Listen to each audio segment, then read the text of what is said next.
YCP గుండాయిజాన్ని చూసి భయపడకండి. మనం ఉన్నాం. ఉద్దండుడైన రాజకీయ నేత శ్రీ నారా చంద్రబాబు నాయుడు గారు ఉన్నారు. మనం ఉన్నాం. ఈరోజు చెప్తా ఉన్నా, వచ్చే 45 రోజుల ఎన్నికల్లో వైసీపీ గూండాలకి, వైసీపీ క్రిమినల్స్కి ఈ జెండా సభ నుంచి హెచ్చరిస్తున్నాం.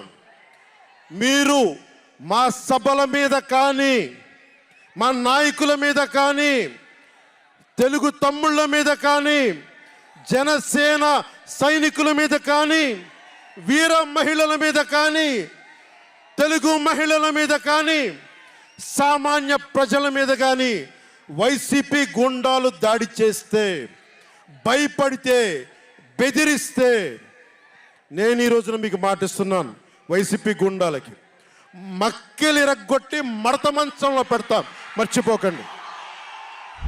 వీళ్ళిద్దరికీ అధికారం కావాలంట.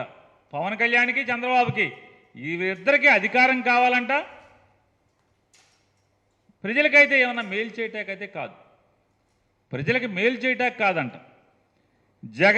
జగన్తో ఉండే వాళ్ళని దాడులు చేయటానికి, అంటే వైఎస్ఆర్ కాంగ్రెస్ పార్టీలో పనిచేస్తున్నటువంటి వాళ్ళు కానీ, లేదా జగన్మోహన్ రెడ్డి గారి మీద దాడులు చేయడానికి వీళ్ళకి అధికారం కావాలంట. ఇది ఏతావాత వాళ్ళు ఆ సభ ద్వారా, జెండాల సభ ద్వారా వాళ్ళు ఇచ్చిన సందేశం. అయితే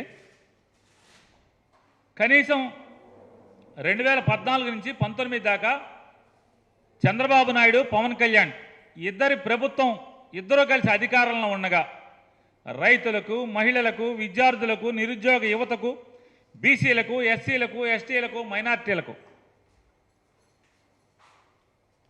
విద్య గురించో, ఆరోగ్యం గురించో ఏ ఒక్కరికైనా ఈ రాష్ట్రంలో ఒక్క మేలు చేసిన విషయం కూడా వారు చెప్పలేకపోయారు.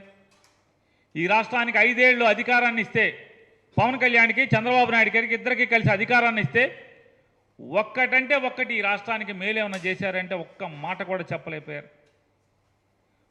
పోనీ కాపుల ఆత్మ గౌరవాన్ని పెంచేటువంటి ఒక్క మాట అంటే ఒక్క మాట ఏమన్నా చెప్పాడా పవన్ కళ్యాణ్ కానీ, చంద్రబాబు నాయుడు కానీ ఇద్దరూ కలిసి?